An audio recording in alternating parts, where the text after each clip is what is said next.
हिंदू का अर्थ होता है चोर, डाकू, लुटेरा, बदमाश, काफिर, गुलाम, बंदी। तो जाति प्रमाण पत्र मिला है तो किसी दुर्गा, पार्वती, काली, छठी है, बाबा साहब के संविधान के चलते मिला है कि आप बाबा साहब को मानते हैं ना, तो बाबा साहब को ही मानिए। धर्म को मानते हैं तो धर्म को ही मानिए। दो बातें नहीं हो सकती, एक बार आप रो नहीं सकते और हंस भी नहीं सकते। इस संघर्षों के साये में घनघोर जवानी पलती है, इतिहास उधर झुक जाता है जिस ओर जवानी चलती है। क्योंकि पूरे भारत में किसी की हैसियत नहीं, किसी की योग्यता नहीं, किसी की औकात नहीं कि डॉक्टर अंबेडकर ने जो कह दिया है उस पर प्रश्न चिन्ह खड़ा कर सके। कि बाबा साहब ने कहा था मुझे पूजने की नहीं, पढ़ने की जरूरत है। हमारे बाप ने कहा है कि तुम हिंदू नहीं हो और मैं अपने आप को हिंदू कहता हूं तो मेरे लिए गाली है। नहीं, हमारे बाबा साहब शेर हैं और हम शेर के वंशज हैं। और किसकी औकात है कि जो हमारे बाबा साहब अम्बेडकर को छू सके कि मुझे अम्बेडकरवाद विरासत में मिला है। हमारे लहू में, हमारे रोम में बाबा साहब अम्बेडकर के विचार बसे हुए हैं। ये मेरा नहीं, बाबा साहब अम्बेडकर के आदर्श और सिद्धांत हैं। ये बाबा साहब का वंशज है, ये मानने वाला नहीं है। पश्चिम चंपारण के बेतिया के सिकटा प्रखंड में बाबा साहब डॉक्टर अंबेडकर के मूर्ति का अनावरण किया गया। जैसा आप देख सकते हैं, आदम कद मूर्ति का यहाँ पर आज अनावरण किया गया, जहाँ तमाम बिहार के अलग अलग हिस्सों से लोग यहाँ पर आए थे और बाबा साहब के प्रतिमा का अनावरण किए हैं। कहें कि बाबा साहब डॉक्टर अंबेडकर का मूर्ति का जो यहाँ पर अनावरण हुआ है और उनके जयंती के उपलक्ष्य में यहाँ पर कार्यक्रम हुआ है, इनका क्या उद्देश्य है? सर, क्या नाम है आपका? मेरा नाम अरविंद कुमार रवि है। आप लोग क्यों ऐसा सोचे कि बाबा साहब डॉक्टर अंबेडकर का प्रखंड मुख्यालय पर यहाँ पर मूर्ति बनना चाहिए? क्योंकि आप लोग का सहयोग से ही बना है, आप लोग पहल किए होंगे तभी बना है, ऐसे तो सुनता नहीं है कोई। जहाँ तक मेरी बात है तो मैं अपनी बात कि मुझे अम्बेडकरवाद विरासत में मिला है। मैं 46 ईयर्स ओल्ड हूँ और जब मुझे समझ आई, थोड़ी सी समझ, हमें याद है कि 7-8 साल के जब हम थे तो मेरे परिवार में, जिस परिवार में मुझे समझ आई, जिस परिवार में मैं जन्मा हूँ, मेरे पिताजी आरंभ से अम्बेडकरवादी थे। तो वहीं से मुझे प्रेरणा मिली। हमारे लहू में, हमारे रोम में बाबा साहब अम्बेडकर के विचार बसे हुए हैं। मैं अपने आप को भाग्यशाली मानता हूं कि मैं इनका वंशज हूं। मैं अपने आप को गर्वान्वित महसूस करता हूं कि मैं इस समाज में पैदा हुआ हूं जिसके उद्धारक बाबा साहब अम्बेडकर जैसी शख्सियत है। इतना ही मेरे लिए काफी है सर। तो ये पूछने वाली बात जो है ये बहुत नगण्य है, छोटी सी बात है कि प्रेरणा कहाँ से आई। अगर बाबा साहब अम्बेडकर कि इनके आदर्शों को आप जानेंगे तो मैं कहता हूँ कि सिर्फ दलित ही नहीं बल्कि इन्होंने सिर्फ आम जनों के लिए काम किया और किसी का हक अधिकार कटौती करके नहीं। ये लोगों के अंदर एक दुष्प्रचारित कर दिया गया, एक मेंटालिटी, एक मानसिकता लोगों के अंदर में थोप दी गई, गढ़ दिया गया, स्थापित कर दिया गया कि बाबा साहब अम्बेडकर दलितों के लिए काम किया और दलितों के मसीहा के रूप में सर। तो इनके आदर्श ऐसे हैं जो पूरी दुनिया इनकी दीवानी है। और मैं आपको बता दूं कि जिस समय मैं सिक्का में चला था, मुश्किल से मैं अकेले था और अकेले हम रोड पे चलते थे। और आपने जो आज हजारों की भीड़ देखी है, ये मेरा नहीं, बाबा साहब अम्बेडकर के आदर्श और सिद्धांत हैं। हमने तो सिर्फ आम जनों तक उसको पहुंचाने का काम किया है। मेरा सवाल ये था जी कि आप आए दिन देखते हैं पूरे देश में बाबा साहब की प्रतिमा होती है और लोग जाकर उसे क्षतिग्रस्त कर देते हैं, तोड़ देते हैं। तो उनके मूर्ति को एक घेरे के अंदर रखा जाता है, घेर कर सुरक्षित रखने के लिए। प्रखंड मुख्यालय जहाँ सभी लोग आते हैं, सर्व समाज के लोग आते हैं, हमारे देश के सभी नागरिक आते हैं, यहाँ पर कैसे स्वीकृति मिल गई कि बाबा साहब डॉक्टर अम्बेडकर की यहाँ पर मूर्ति लगे? ये मैं सवाल। जी सर, जब पहली बार पिताजी के निधन के बाद में उनकी दिली इच्छा थी, हार्दिक इच्छा थी कि बाबा साहब अम्बेडकर को सिक्का में स्थापित हम करेंगे। लेकिन जब वो मेरे पिताजी का परिनिर्वाण हो गया तो मुझे अखरता रहा कि मैं उनका सुपुत्र हूँ और इस नाते उनके विरासत को आगे ले जाना मेरा दायित्व बनता है। और फिर हमने जब स्थापना करने के लिए सोचा, मैं नाम नहीं लूँगा, कि जो हमारे पदाधिकारीगण थे कई तरह के जो हैं मुझे कन्विंस किए कि यहाँ मूर्तियाँ टूट जाएंगी, ये जगह ठीक नहीं है, रवि जी पीछे आप बनवा लीजिए। लेकिन हमारे समाज का योगदान है और हमारे पीठ पे जो लोग खड़े रहे, पदाधिकारियों को भी समझ में आ गया कि आदमी ये बाबा साहब का वंशज है, ये मानने वाला नहीं है। पदाधिकारी समझाए कि पीछे में लगा दीजिए। हमने कहा नहीं, हमारे बाबा साहब शेर हैं और हम शेर के वंशज हैं।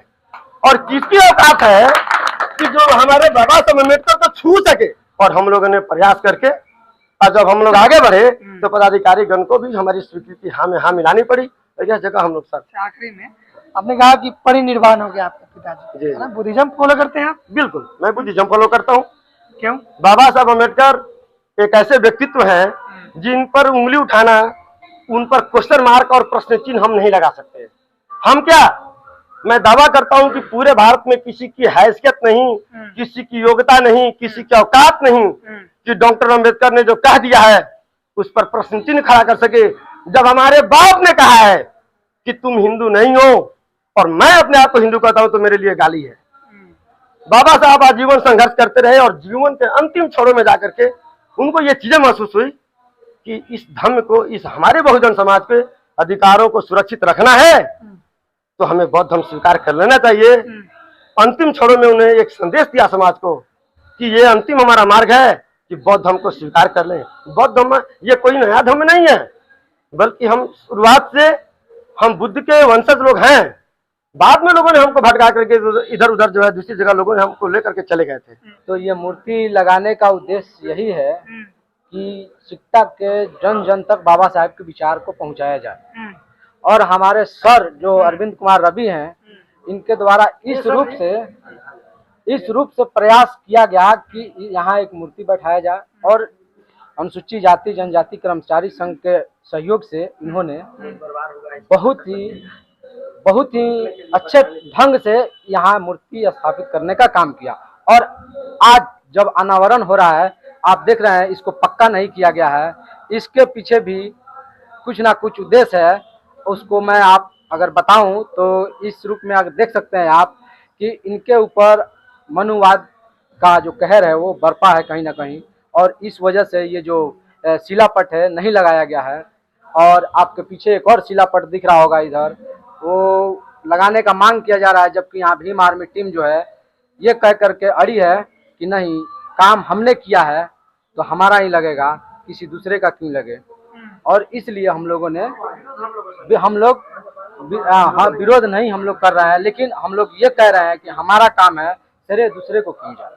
मैं यही, मेरा नाम ओम प्रकाश बौद्ध हुआ और हम मैनेटान से भीम आर्मी से प्रखंड अध्यक्ष हैं। अच्छा, आप काफी ज्यादा एक्टिव लग रहे हैं कार्यक्रम को लेकर, क्या कहेंगे? बाबा साहब का प्रतिमा का अनावरण हुआ। देखिए, बाबा साहब की प्रतिमा का जो अनावरण हुआ है ये बहुत सौभाग्य की बात है कि यहाँ के जो जितने ये बाबा साहब के मानने वाले लोग हैं, बाबा साहब के जितने मानने वाले लोग हैं, सभी के सभी लोग अभी जागरूक हो चुके हैं। ये बाबा साहब के जो मिशन है, अब मिशन आगे बढ़ चुका है, ये अब फिर से रुकने वाला नहीं है। यही ये मतलब कि आज का जो देखने को मिला है, सभी नई जोश और नई ऊर्जा, और ये ऊर्जा बरकरार रहेगा। मैं कहना चाहूँगा कि संघर्षों के साये में घनघोर जवानी पलती है, इतिहास उधर झुक जाता है जिस ओर जवानी चलती है, जिस ओर जवानी चलती है। तो ये सभी कारवां आगे निकल चुका है और हम लोग बस बाबा साहब के मिशन के लिए काम करेंगे। बहुत बहुत धन्यवाद। राजू बैठा जी हैं जो काफी क्रांतिकारी हैं, इन्होंने समाज के लिए हर एक कदम पर काम करते हैं, मुखर होकर आवाज उठाते हैं। इनसे बात करेंगे। सर, आज बाबा साहब का प्रतिमा का अनावरण हुआ है पश्चिम चंपारण, सिकटा ये प्रखंड है, क्या कहेंगे? आप लगातार एक्टिव होते हैं समाज के मुद्दों को लेकर, आज इनके प्रतिमा का अनावरण हो गया। देखिए, ये तो सबसे खुशी की बात है कि बाबा साहब का जो कारवा है, बाबा साहब ने कहा था शिक्षित बनो, संगठित हो, संघर्ष करो, तो उनके कारवा आगे बढ़ रहा है। पहले जो हमारे समाज के, बहुजन समाज के जो लोग थे, बाबा साहब को उतना पढ़ नहीं पाए थे। अब ये समाज क्रांतिकारी युग आ रहा है और आपको सोशल मीडिया का जमाना आ गया है, तो पहले बुकें नहीं होती थी, अब हर बच्चों के हाथ में मोबाइल है, तो वो बाबा साहब को पढ़ रहे हैं। और जितना पढ़ेंगे, बाबा साहब ने कहा था मुझे पूजने की नहीं, पढ़ने की जरूरत है, तो जितना बाबा साहब को पढ़ रहे हैं उतना ही उनका कारवा आगे बढ़ रहा है। तो जब भी आप जान लीजिए, जब भी बाबा साहब का कारवा आगे बढ़ेगा तो मनुवादी में तो हलचल पैदा होगी। कारवा क्या है बाबा साहब का? बाबा साहब का कहना, देखिए अब यहाँ आप देखिए, यहाँ अब आप ये मतलब 75 साल आजादी को बीत गया, बाबा साहब की प्रतिमा यहाँ नहीं थी। आज कोई यहाँ आया तो बाबा साहब की प्रतिमा स्थापित हुई, तो प्रतिमा स्थापित हुआ तो बाबा साहब का मिशन तो बढ़ेगा ना। इनके बारे में लोग जानेगा, उत्सुकता, जो भी प्रखंड आएंगे उन्हें पता चलेगा किन की मूर्तियां है, जो नहीं जानते होंगे मान लीजिए, तो यहाँ आए तो पता चलेगा यही संविधान लिखे थे, इनके चलते मुझे पढ़ने का अधिकार मिला, मुझे भारत में जो समता मूलक समाज बनी है, चाहे आरक्षण हो, चाहे जनप्रतिनिधि बनने का अधिकार हो, एक राष्ट्रपति से लेके चपरासी से लेकर राष्ट्रपति बनने का अधिकार इनके चलते मिला है। तो जो लोग इनको जानेंगे उत्सुकता बढ़ेगी, तो बढ़ेगी उत्सुकता तो बढ़ेगा कार्रवाई, यही कार्रवाई। आज जो देखिए, आप देखते होइएगा, हम सिवान गए थे 14 अप्रैल को, तो पता चला कि सिवान में 25,000 के करीब में भीड़ थी और 50% महिलाएं थी पंडालों में। और जब तक महिलाएं नहीं उठी, जब तक वो पूरा प्रोग्राम खत्म, कोई डीएमएसपी नहीं, कोई बड़े अधिकारी नहीं, सिर्फ सोशल, हमारे आपके जैसे सोशल वर्कर थे। और पूरे दिन महिलाओं, हमको लगता है कि वहां पे 150 माइक लगाई गई थी पूरे सिवान में। जिस तरह दुर्गा पूजा में पूरे टाउन में माइक लगा करके पूजा किया जाता है, उसी तरह बाबा साहब का जो जन्म जयंती मनाया गया, तो पूरे हम देखे सिवान में, हम गए यहाँ से मोतिहारी से, तो देखे पूरे सिवान में माइक लगा था। तो बाबा साहब की कीर्तियां, बाबा साहब का उद्देश्य, बाबा साहब का जो कारवा था, लोगों को पता चला, तो धीरे धीरे लोग बढ़ रहे हैं। एक सवाल है सर, आप मंच से कह रहे थे कि कई ऐसे लोग हैं जो बाबा साहब का नाम बेचते हैं। बिल्कुल बिल्कुल। वो मंच पर जय भीम बोलते हैं, घर में जाके जैसे राम बोलते हैं, तो इससे क्या आपत्ति से इसको एक्सप्लेन कीजिए। नहीं है, मेरा कहना है, हम किसी का विरोध नहीं करते हैं, लेकिन आप बाबा साहब को मानते हैं ना, तो बाबा साहब को ही मानिए। धर्म को मानते हैं तो धर्म को ही मानिए। दो बातें नहीं हो सकती, एक बार आप रो नहीं सकते और हंस भी नहीं सकते हैं, क्योंकि एक बात एक ही हो सकती। अगर आप बाबा साहब को मानते हैं और धर्म को भी मानते हैं, तो बाबा साहब का अपमान कर रहे हैं। बाबा साहब भी तो धर्म को मानते, तो बुद्ध धर्म। बाबा साहब बुद्ध धर्म और धर्म दोनों में अंतर है। अच्छा। धर्म जो है वो सिखाता है समानता का, लेकिन धर्म जो है छुआछूत, भेदभाव, ऊंच नीच, जाति सब। लेकिन बाबा साहब कहते हैं हम सबके हैं। बाबा साहब जाति में नहीं बांटते। बाबा साहब ने जाति तोड़ो समाज की स्थापना की थी, जाति खत्म करने की बात कही थी। बाबा साहब ने समता मूलक समाज बनाने की स्थापना, लेकिन धर्म कहता है जाति में भी वैश्य, शूद्र, क्षत्रिय, ब्राह्मण, ये है। तो हम ये नहीं कहते, हम बाबा, हमको जो है किसी का विरोध करने की आवश्यकता नहीं, उसका बाइकाट करने की जरूरत है। हम बाइकाट करेंगे तभी बाबा साहब का मिशन आगे बढ़ेगा। क्योंकि अगर हम किसी पूजा पंडाल में जा करके और उसका विरोध कर रहे थे, तो वहां मारपीट लड़ाई होगी। तो हमें उस तरह नहीं करना है। बाबा साहब ने कहा था अहिंसात्मक तरीके से लड़ाई लड़नी है ताकि मिशन आगे बढ़े। तो हमारे जो लोग हैं वो अहिंसात्मक तरीके से लड़ाई लड़ेंगे तो बाबा का मिशन बढ़ेगा। आज सिकटा में हुआ, तो कल हो सकता है कि किसी गांव में होगा, किसी पंचायत में होगा। तो जैसे जैसे मूर्तियां बढ़ेगी, बाबा साहब का विचार बढ़ेगा, बाबा साहब का कारवा बढ़ेगा, तो हमारा प्रचार होगा ही और बाबा साहब का मिशन भी। बाबा साहब ने कहा था कि हो सके तो मेरे मिशन को आगे नहीं बढ़ाना, तो वहीं पे छोड़ देना, पीछे मत धकेलना। क्योंकि बाबा साहब पीछे धकेला ना जब विवाह, तो आज आप देखिए बाबा साहब का मिशन पीछे नहीं जाता। एक अकेला बाबा साहब पूरे भारत को आजादी दिला दिए, भारतीय संविधान लिख दिए। और आज तो बाबा साहब के करोड़ों वंशज है, उनके करोड़ों पुत्र, हमारे जैसे राजू बेटा करोड़ों है, वो काम कर रहे हैं। अरविंद यहाँ पे जो लोग हर ब्लॉक में। अच्छा, अभी नारा लग रहा था कि बाबा साहब का मिशन अधूरा, हम सब मिलकर करेंगे पूरा। क्या उनका मिशन क्या अधूरा? देखिए बाबा साहब के बहुत सारे मिशन अधूरा है। बाबा साहब आज रहते, बाबा साहब आज इस मतलब बाबा साहब का बहुत सारे। बाबा साहब ने कहा था हमें शिक्षित बनना है, हमें उच्च सदन तक जाना है।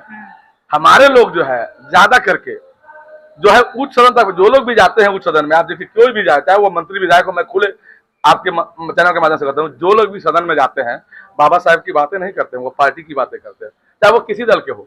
क्योंकि वो सोचते हैं कि जो हमें एसी का जो लाभ मिल रहा है वो पार्टी के चलते। बाबा साहब नहीं होते तो उन्हें एसी का लाभ नहीं मिलता।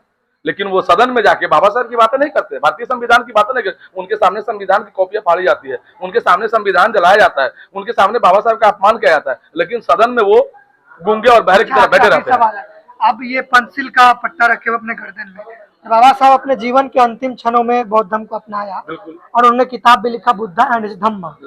तो वो कहते थे कि हम भारत को बौद्ध धर्म बनाना चाहते हैं, तो अंतिम इच्छा वो उनकी है। तो क्या इस पर काम कर रहे हैं? बिल्कुल। देखिए पहले तो अपने परिवार को जगाने की जरूरत है। क्योंकि होता क्या है आपको बता दें, मेरे घर में छठ नहीं होता, आप आके कभी देख भी सकते हैं। मेरी माँ पहले छठ करती थी, तो हुआ क्या मेरी पत्नी भी उस रास्ते पे आई। पत्नी मेरी टीचर है, तो हमने जब पत्नी को जब डॉक्यूमेंट्स जांच हो रहा था, तो उस समय उनको जातीय प्रमाण पत्र की आवश्यकता पड़ी। मैंने बोला कि आप अपने दुर्गा जी से बनवा लीजिए। तो उनको लगा कि आप किस तरह की बातें कर रहे हैं, मेरा नौकरी चला जाएगा। मैंने कहा अगर आपको जाति प्रमाण पत्र मिला है तो किसी दुर्गा, पार्वती, काली, छठी, शंकर के चलते नहीं मिला है, बाबा साहब के संविधान के चलते मिला है कि आप फलाने जाति के हैं और इस जाति के चलते आपको आरक्षण का लाभ मिल रहा है, इसलिए आप टीचर बने हैं। तो बाबा साहब के चलते आप टीचर बने हैं, बाबा साहब के चलते आरक्षण का लाभ ले रहे हैं और छठी दुर्गा की पूजा करिए। तो हमारे घर में आज भी आप आइएगा, हम अपने पिता को नहीं समझा सकते, लेकिन हम अपने बच्चे को वो तालीम दे सकते हैं।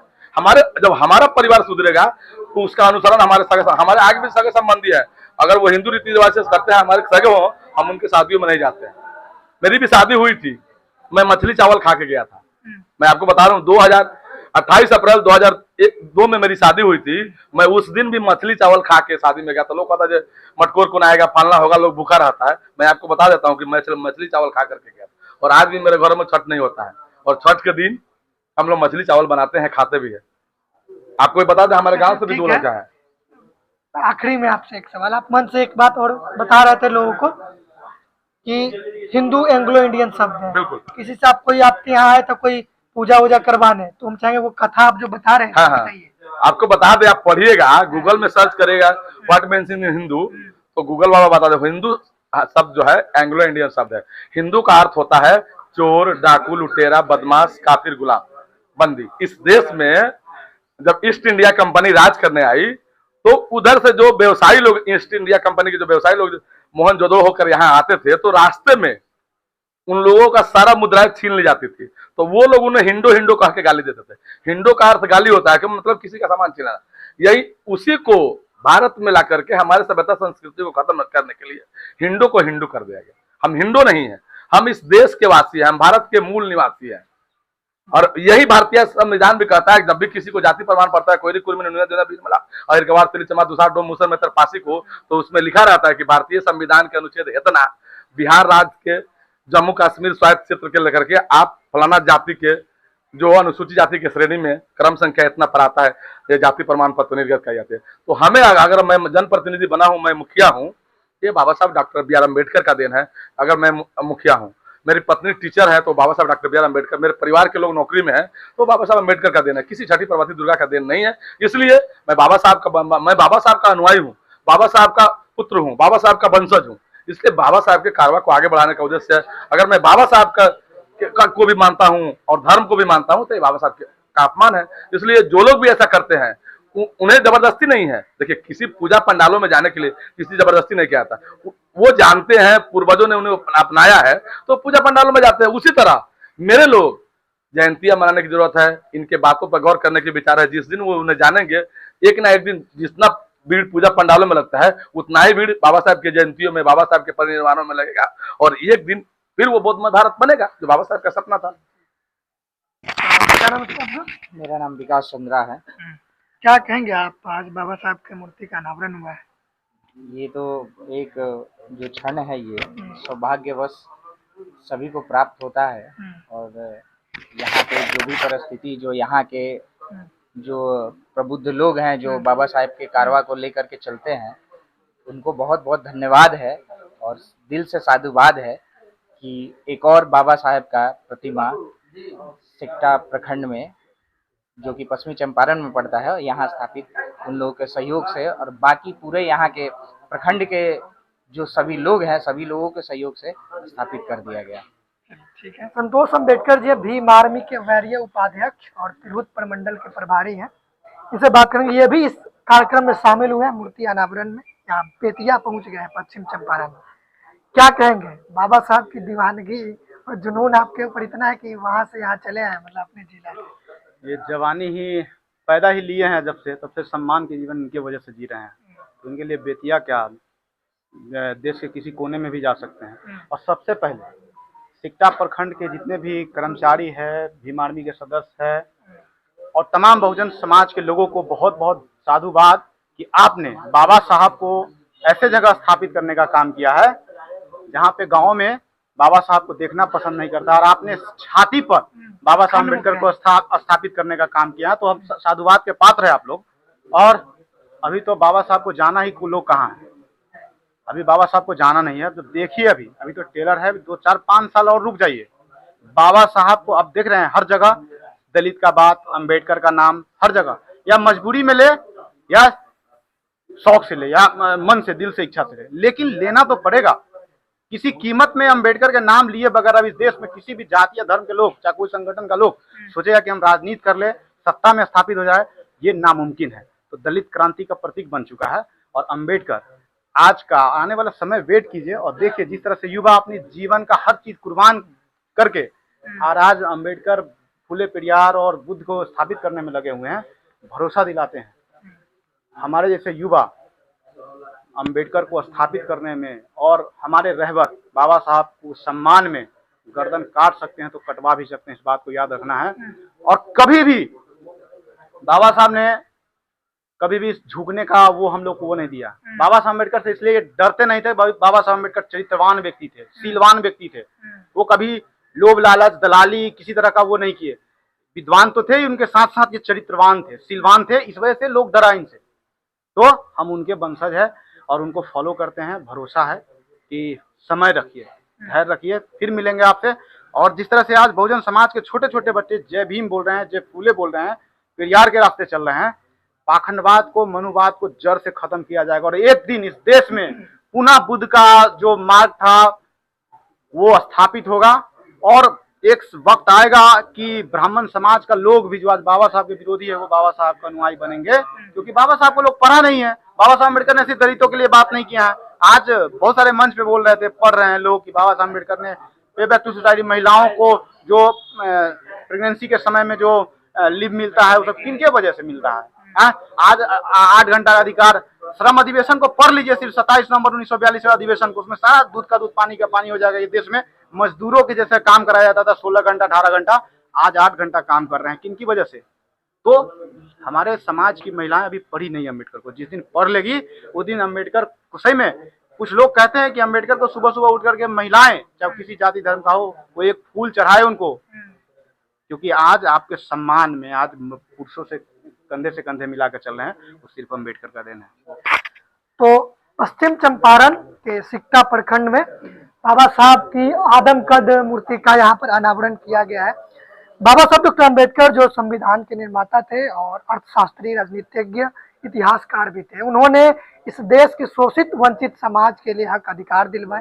यहाँ तक कि उन्होंने जो शोषित वंचित समाज के लोग हैं जो धार्मिक गुलामी में फंसे हुए थे, उससे भी उन्होंने आज़ादी दिलवाया। बाबा साहब डॉक्टर अम्बेडकर 14 अक्टूबर 1956 को बौद्ध धर्म अपनाया और वो उनके जीवन का सबसे बड़ा क्रांति था कि उन्होंने बौद्ध धर्म को अपनाया। उनका उद्देश्य था कि जो शोषित वंचित समाज के लोग अगर बुद्धिज्म में आ जाते हैं तो एक अलग फोर्स का निर्माण होगा जो अपने शक्तियों को पहचानेगा और अपने शिक्षा और अपने विकास की बात करेगा। तो वो लगभग सपना साकार होते हुए दिख रहा है। अभी अप्रैल का महीना चल रहा है और जगह जगह रोज बाबा साहब डॉक्टर अम्बेडकर की जयंतियां मनाई जा रही है। देश में नहीं विदेश में बाबा साहब डॉक्टर अम्बेडकर की जयंतियां मनाई जा रही है। अमेरिका में अभी चंद्रशेखर आजाद रावण गए हैं, वहां भी बाबा साहब डॉक्टर अम्बेडकर की जयंतियां मनाई जा रही है। कई तस्वीरें सामने आ रही है वहां से। तो बाबा साहब डॉक्टर अम्बेडकर देश के नहीं पूरे दुनिया का एक आइकॉन बन चुके हैं। इसीलिए कोलंबिया यूनिवर्सिटी में इनके मूर्ति के सामने लिखा हुआ है सिंबल ऑफ नॉलेज, यानी ज्ञान का प्रतीक। तो बाबा साहब डॉक्टर अम्बेडकर भारत रत्न के अलावा ये विश्व रत्न कहलाए जा रहे हैं। इनका कई ऐसे काम है जो पूरे भारत के लिए जरूरी था और जो अभी भी जरूरी है।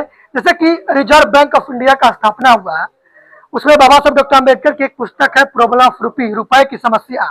उसके आधार पर उसमें से कंसेप्ट लेकर रिजर्व बैंक ऑफ इंडिया की स्थापना की, जहां से करेंसी छपती है। ये बाबा साहब का योगदान है। बाबा साहब ने मैटरनिटी लीव दिया भारत के हर वर्ग हर धर्म की महिलाओं को। बाबा साहब ने जो मजदूर है जो पहले 14 से 16 घंटे काम करते थे, उन्होंने कानून बनाया।